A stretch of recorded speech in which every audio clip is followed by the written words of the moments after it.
오늘 한국 증시가 열렸습니다. 이란 전쟁 이후 첫 거래일이었습니다. 코스피 종가 5,791포인트. 하루 만에 452포인트가 증발했습니다. 마이너스 7.24%. 2020년 코로나 폭락 당시 하루 최대 낙폭이 약 8%였습니다. 거의 그에 준하는 충격이 단 하루 만에 도착한 겁니다. 코스닥도 마이너스 4.62%로 동반 급락했습니다. 그런데 오늘의 진짜 숫자는 지수가 아닙니다. 오늘 외국인이 코스피에서 하루에 5조 1천억 원어치를 매도했습니다. 이 금액이 감이 잘 안 오실 수 있는데 한국 프로야구 10개 구단의 연간 매출을 전부 합쳐도 1조 원이 되지 않습니다. 그 5배가 넘는 자금이 하루 만에 시장을 빠져나갔습니다. 그리고 이걸 받아낸 건 개인 투자자들이었습니다. 5조 8천억 원. 외국인이 던진 것보다 더 많은 금액을 개인이 수거한 겁니다. 오늘 시장에서 가장 주목해야 할 현상은 따로 있습니다. 섹터가 완벽하게 두 쪽으로 분열됐습니다. 방산주가 폭발했습니다. 한화 에어로스페이스 플러스 19.83%, 종가 143만 2천 원.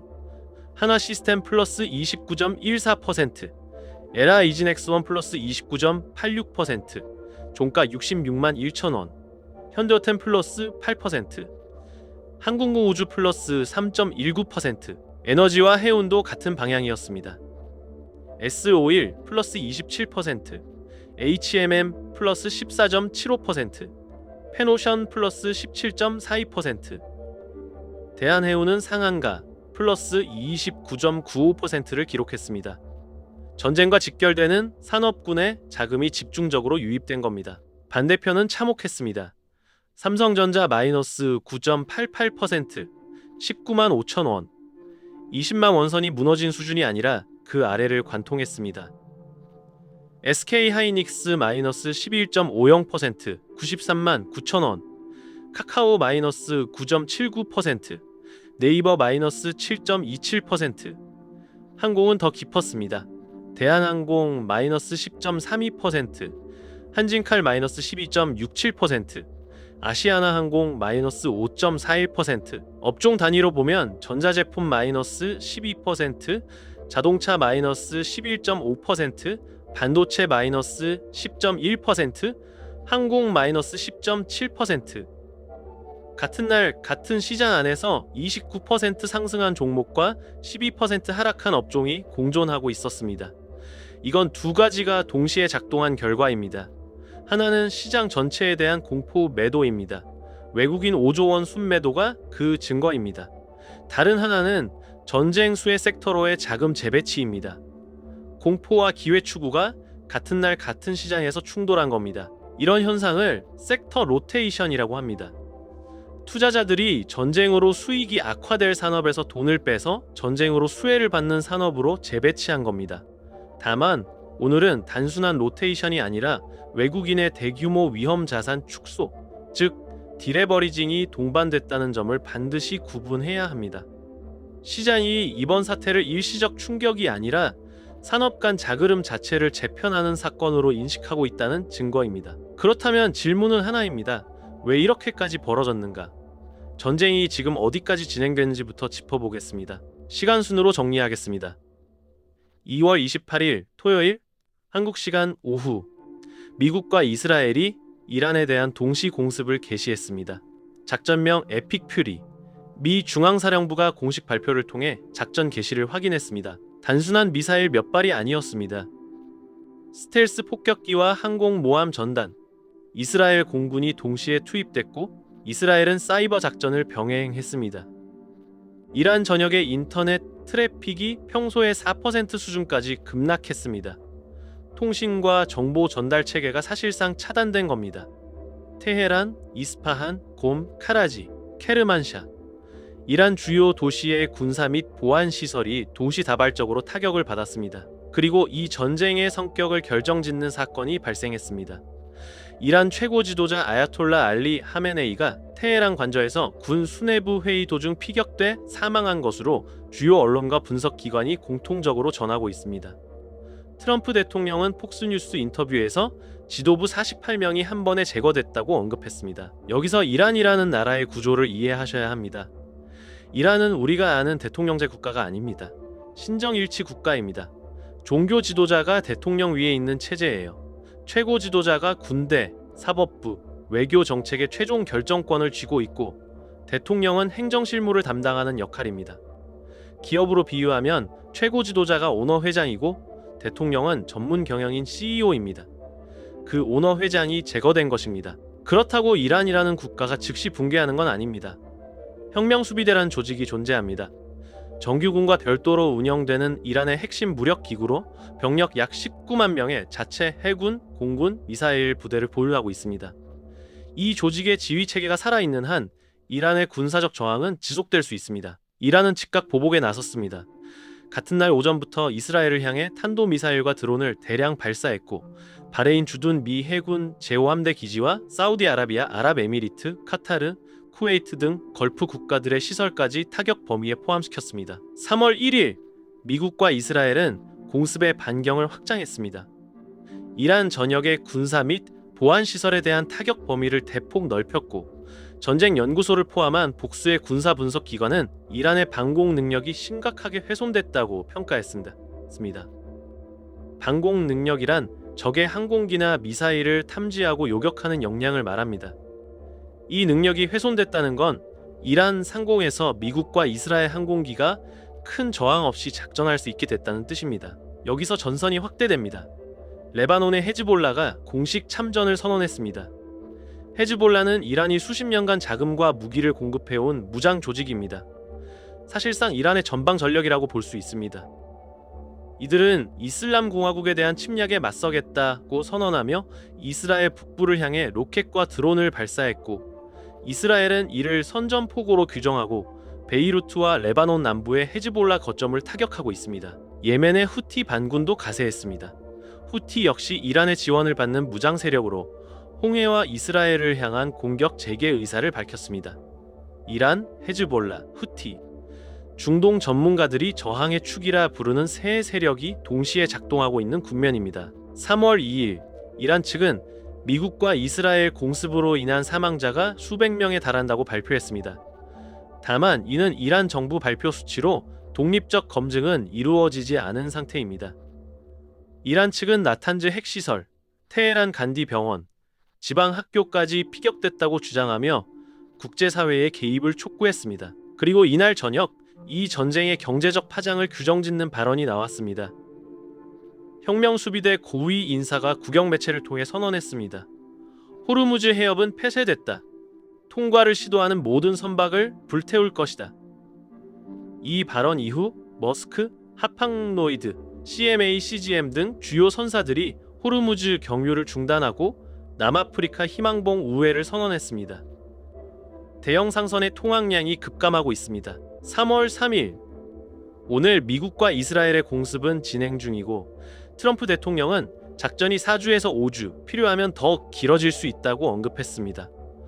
호르무즈 해협의 상업 선박 통행은 여전히 급감한 상태입니다. 이 전쟁에서 미국과 이스라엘은 동맹이지만 추구하는 결과가 다릅니다. 미국의 전략적 목표는 세 가지입니다. 이란의 미사일과 해군, 그리고 핵 역량을 무력화하는 것, 이란의 석유 수출을 차단하는 것, 그리고 궁극적으로 정권 교체까지 도달하는 것입니다. 이스라엘의 목표는 보다 직접적이고 절박합니다. 이란이라는 존재적 위협을 제거하고 헤즈볼라와 하마스, 그리고 후티로 이어지는 적대 네트워크를 해체하는 것, 국가 안보의 근본적 재설정입니다. 지금은 두 나라의 이해관계가 정렬돼 있지만 전쟁이 길어지면 균열이 생길 수 있습니다. 트럼프는 비즈니스맨입니다. 유가가 계속 오르면 미국 소비자 물가에 직결되고 그건 지지율에 타격을 줍니다. 어느 시점에서 여기까지라고 선을 그을 수 있습니다. 반면 이스라엘은 국가 존립이 걸린 문제이기 때문에 경제적 비용에 상대적으로 둔감합니다. 이 간극이 전쟁의 기간과 강도에 대한 불확실성을 키우고 있고 그 불확실성이 시장을 흔들고 있습니다. 그리고 이 전쟁의 경제적 충격은 어떤 도시가 폭격됐느냐가 아니라 호르무즈 해협이 얼마나 오래 차단되느냐에 의해 결정됩니다. 호르무즈 해협이라는 이름이 연일 뉴스를 장악하고 있습니다. 이 해협이 왜 중요한지부터 정리하겠습니다. 호르무즈는 페르시아만에서 외해로 통하는 유일한 출구입니다. 사우디아라비아, 아랍에미리트, 카타르, 쿠웨이트, 이라크 이 나라들이 생산하는 석유와 천연가스가 세계 시장으로 나가려면 반드시 이 수로를 통과해야 합니다. 전 세계 해상 원유 수송량의 약 20%가 이 좁은 물길을 지나갑니다. 대한민국은 원유를 한 방울도 자체 생산하지 못합니다. 전량 수입입니다. 그리고 그 수입 원유의 약 70%가 중동에서 옵니다. 중동산 원유의 95% 이상이 호르무즈를 경유합니다. 종합하면 한국 전체 원유 도입량의 약 65%가 이 해협 하나에 묶여있는 구조입니다. 액화 천연가스도 전체 수입의 약 20%가 카타르 등 페르시아만 산지에서 호르무즈를 거쳐 들어옵니다. 이 길이 막혔습니다. 산업별로 어떤 파장이 오는지 하나씩 보겠습니다. 정유부터 보겠습니다. 오늘 S오일이 27% 급등한 배경입니다. 정유사는 원유를 구매해 휘발유, 경유, 등유, 항공유 등으로 정제해서 판매하는 사업입니다. 유가가 급등하면 단기적으로는 이전에 낮은 가격에 확보해둔 원유 재고로 높아진 가격의 제품을 출하할 수 있어 마진이 확대됩니다. 마트에서 1,000원에 사둔 상품의 시장가가 1,500원으로 뛴 것과 같은 원리입니다. 하지만 이건 기존 재고가 소진되기까지의 단기 효과입니다. 봉쇄가 장기화되면 새로 도입해야 할 원유의 가격은 크게 올라 있고 우회 항로를 사용하면서 운송비와 보험료까지 급등합니다. 정유사의 마진이 오히려 압축되는 국면이 찾아옵니다. 다음은 석유화학입니다. 이 산업은 정유보다 더 구조적인 타격을 받을 수 있습니다. 석유화학의 핵심 원료는 나프타입니다. 원유를 1차 분해해서 얻는 기초 물질인데 한국의 석유화학 공장 대부분이 이 나프타를 고열로 분해하는 나프타 크래킹 방식으로 운영됩니다. 여기서 나오는 에틸렌과 프로필렌이 플라스틱, 합성섬유 도료, 접착제 등 거의 모든 공산품의 원료가 됩니다. 문제는 한국 석유화학이 이미 수년째 중국산 저가 제품과의 가격 경쟁에서 밀리며 적자를 기록하고 있다는 점입니다. 여기에 유가 급등으로 나프타 가격까지 치솟으면 원료비는 상승하는데 판매 가격은 경쟁 때문에 올리지 못하는 구조적 함정에 빠집니다. 항공입니다. 오늘 대한항공이 10.32% 하락한 이유가 여기 있습니다. 항공사에서 연료비는 전체 영업비용의 30% 이상을 차지합니다. 유가 10% 상승은 곧바로 비용 구조에 타격을 줍니다. 여기에 중동 상공의 비행 위험이 높아지면서 유럽행과 중동행 장거리 노선이 우회를 강요받습니다. 비행 시간이 늘어나면 연료 소비가 증가하고 동시에 전쟁 불안으로 여행 수요 자체가 위축될 수 있습니다. 비용은 오르고 매출은 줄어드는 양면 압박입니다. 해운입니다. HMM이 14.75% 오르고 대한해운이 상한가를 찍은 메커니즘입니다. 호르무즈가 차단되면 선박들은 남아프리카 희망보호를 경유해야 합니다. 이 우회로는 항해 일수를 상당 기간 늘립니다. 같은 수의 선박으로 같은 물량을 수송하려면 시간이 더 걸리고 그만큼 가용 선복이 줄어듭니다. 선복이 부족해지면 운임이 올라갑니다. 현재 전쟁 위험 보험료와 해상 운임이 급등하고 있다는 보도가 이어지고 있습니다. 다만 해운에도 이면이 있습니다. 운임이 오르지만 연료비도 함께 상승하고 우회 항로의 추가 비용도 발생합니다.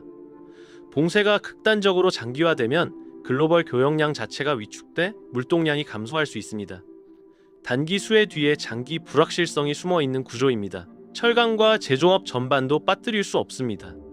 중동산 에너지 도입이 차질을 빚으면 발전 연료비가 상승합니다. 발전 연료비가 오르면 전기 요금에 반영됩니다. 전기로 제강, 알루미늄 제련, 비철금속 가공처럼 전력 소비가 큰 산업은 전기 요금이 원가의 핵심 비중을 차지하기 때문에 직격탄을 맞습니다.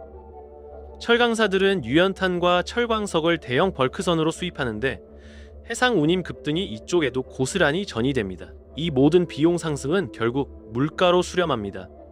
주요 기관들의 추정에 따르면 유가 10% 상승 시 소비자 물가의 약 0.2%에서 0.4%포인트의 상승 압력이 발생합니다. 한국처럼 에너지 수입 비중이 높은 경제일수록 이 전이 효과는 상단에 가깝습니다. 한국은행은 2월 26일에 기준금리를 2.5%로 동결했습니다. 이때까지만 해도 물가가 목표치 2% 근방에서 안정되고 있었고 올해 성장률 전망도 2.0%였습니다. 그런데 이 전망은 브렌트유 60달러 중반을 전제로 산출된 수치였습니다. 지금 브렌트유가 80달러를 넘었고 봉쇄가 지속되면 100달러도 가능한 상황입니다. 유가가 계속 오르면 한국은행은 진퇴양난에 빠집니다. 물가가 오르니 금리를 올려야 하는데 경기가 둔화되고 있으니 금리를 올리면 기업과 가계의 이자 부담이 가중됩니다. 물가는 상승하는데 성장은 멈추는 상태. 경제학에서 이걸 스태그플레이션이라고 합니다.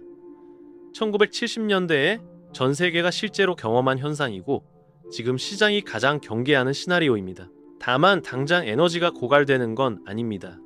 현재 한국 정부와 민간이 합산 약 208일치의 석유와 석유 제품을 비축하고 있습니다. 액화 천연가스 재고도 수십 일분이 확보된 상태입니다. 단기적으로 물량 자체가 바닥나는 사태는 발생하지 않습니다. 대체 수급 경로도 존재합니다.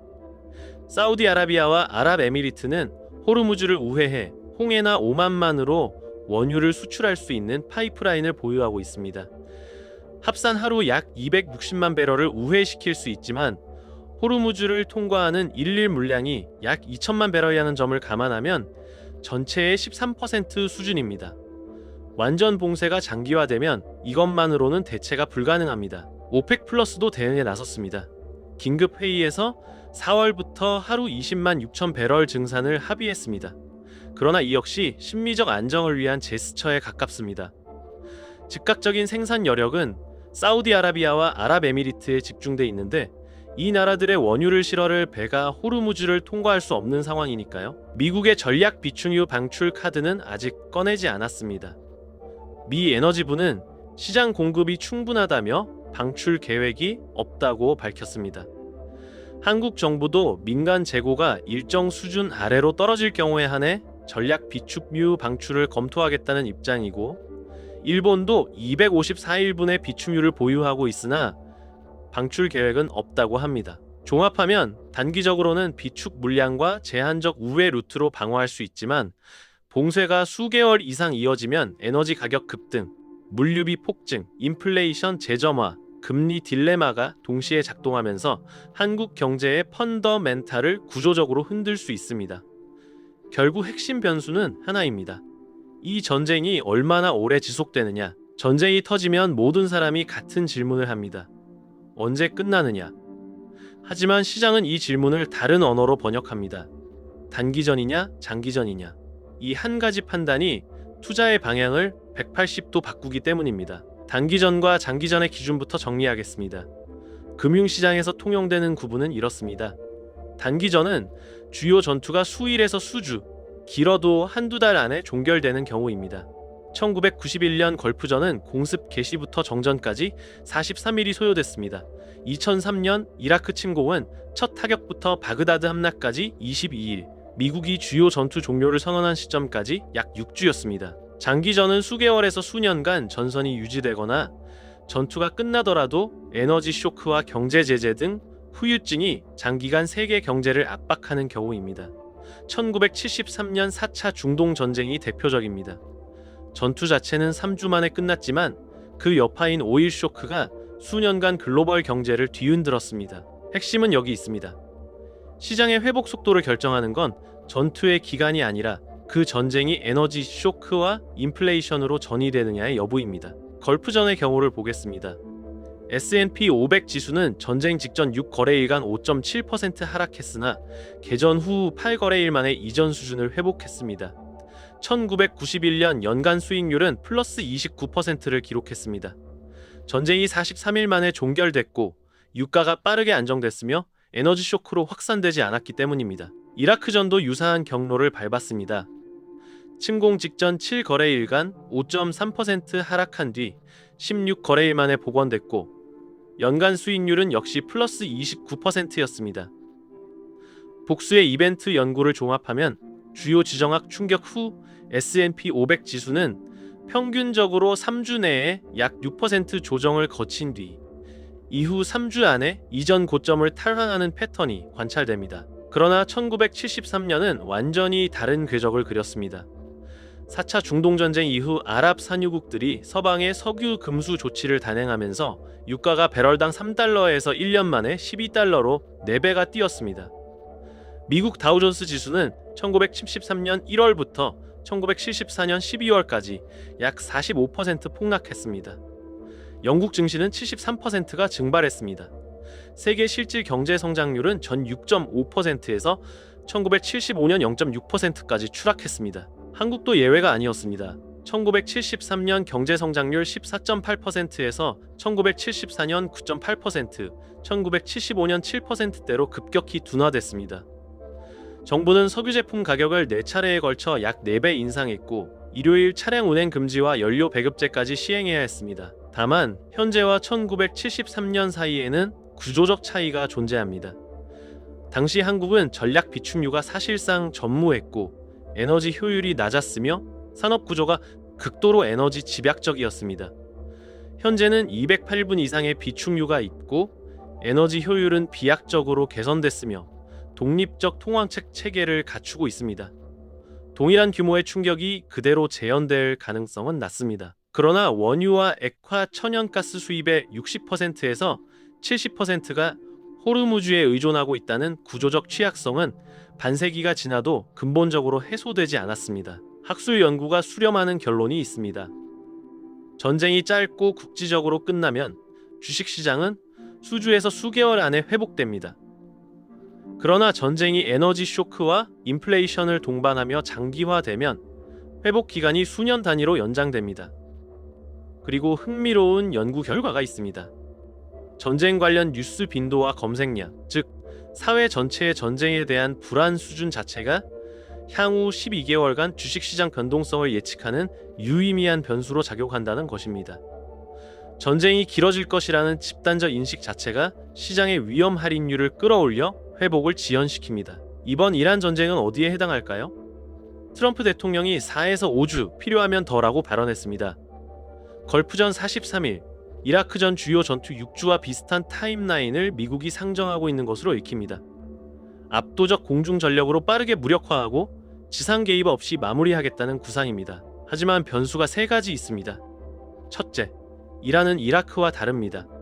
국토 면적이 이라크의 4배, 인구는 2배 이상이고 산악 지형이 많아 공습만으로 완전한 항복을 이끌어내기 어렵습니다. 둘째, 헤즈볼라와 후티라는 대리 전력이 전선을 다중화하고 있습니다. 셋째, 호르무즈 봉쇄라는 비대칭 전략이 이미 가동됐습니다.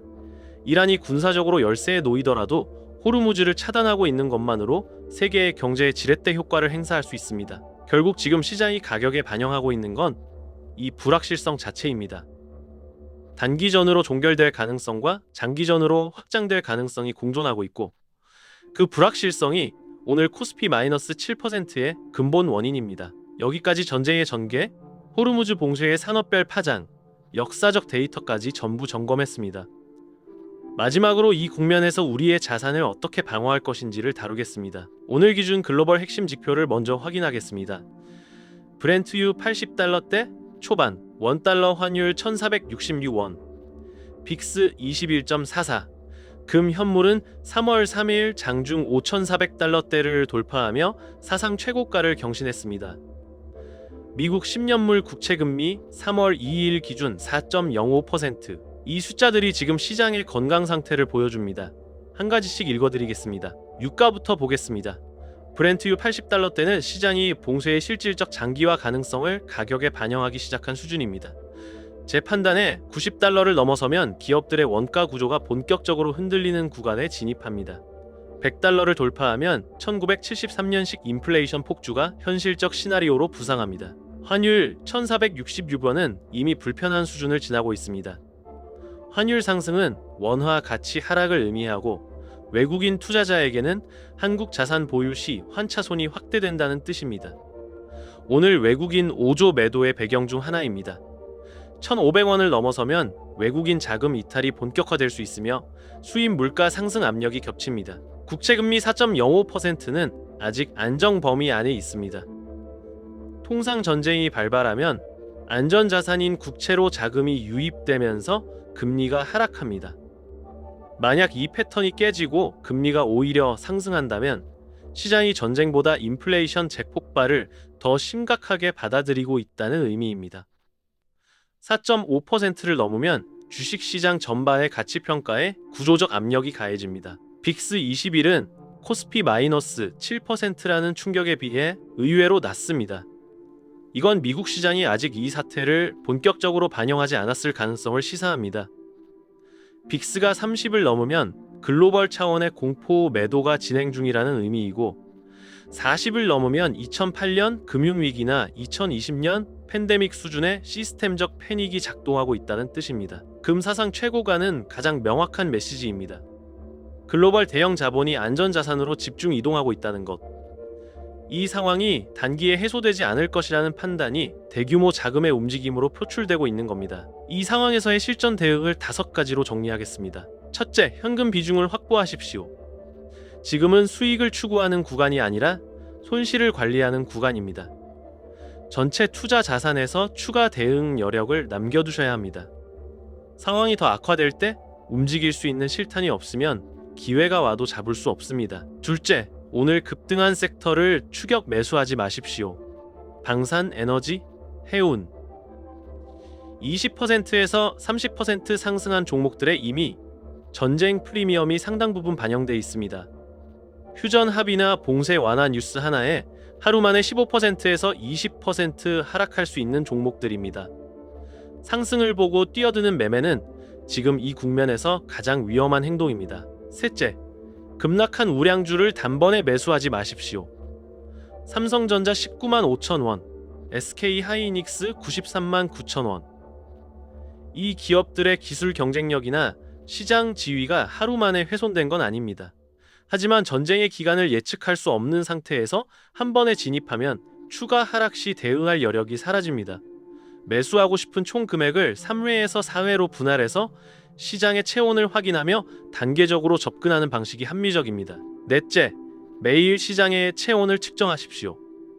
유가가 90달러를 넘어서는지, 환율이 1,500원을 관통하는지, 국채금리가 4.5%를 돌파하는지, 빅스가 30을 넘는지, 금이 계속 신고가를 경신하는지 이 5가지를 장 마감 후 한 번만 확인하시면 됩니다. 다섯째, 뉴스 헤드라인이 아니라 데이터에 반응하십시오. 앞으로 수일간 세계대전 임박에서 종전 협상 개시까지 극단적인 보도가 난무할 것입니다. 뉴스는 감정을 자극하고 감정은 판단을 왜곡합니다. 유가, 환율, 금리, 빅스, 금. 이 5가지 수치만 추적하면 지금 시장이 실제로 어떤 상태에 있는지를 가장 정확하게 파악할 수 있습니다. 한국 정부의 대응도 짚어두겠습니다. 3월 1일 3일절에 이혁원 금융위원장이 정부 서울청사에서 긴급 금융시장 상황점검 회의를 소집했습니다. 금융위원회, 재정경제부, 한국은행이 합동으로 비상대응 금융시장반을 즉각 가동해 24시간 모니터링 체제에 들어갔습니다. 필요할 경우 100조 원 이상 규모의 시장 안정 프로그램을 신속히 집행하겠다고 밝혔습니다. 100조 원은 2020년 코로나 시기에 투입한 48조 원의 2배를 상회하는 규모입니다. 당시 48조 원 투입 후 코스피는 바닥에서 이틀 만에 15% 반등했고 3주 뒤에는 20% 이상 회복했습니다. 다만 이 안정화 프로그램은 시장 전체를 완벽하게 방어하는 장치가 아닙니다. 고열 환자에게 해열제를 투여하는 것과 같습니다. 체온을 일시적으로 낮춰줄 수 있지만 질병의 원인을 제거하지는 못합니다. 시장의 궁극적 방향은 전쟁의 전개가 결정합니다. 정리하겠습니다. 이번 이란 전쟁은 단순한 지정학적 사건이 아닙니다. 호르무즈 봉쇄라는 변수가 결합되면서 에너지, 물류, 물감리, 환율을 연쇄적으로 관통하는 구조적 사건으로 전환됐습니다. 오늘 코스피 마이너스 7.24%는 그 첫 번째 파동이었습니다. 과거 데이터가 제시하는 교훈은 명확합니다. 전쟁이 짧게 끝나면 시장은 빠르게 복원됩니다. 1991년과 2003년이 그 증거입니다. 전쟁이 에너지 쇼크로 전이되며 장기화되면 회복에 수년이 걸립니다. 지금 우리가 해야 할 일은 어느 쪽이 맞을지 예측하는 것이 아닙니다. 어느 시나리오가 현실이 되더라도 대응할 수 있는 체계를 갖추는 것입니다. 현금 여력을 확보하고 급등주를 추격하지 말고 우량주는 분할로 접근하고 매일 시장의 체온만 측정하십시오. 전쟁의 후속 전개와 시장의 반응은 계속 추적해서 전해드리겠습니다. 구독과 알림 설정 부탁드립니다. 본 영상은 특정 종목의 매수 또는 매도를 권유하지 않으며 모든 투자 판단과 그에 따른 책임은 시청자 본인에게 있습니다. 데이터 기준일은 2026년 3월 3일입니다. 경제 스나이퍼였습니다.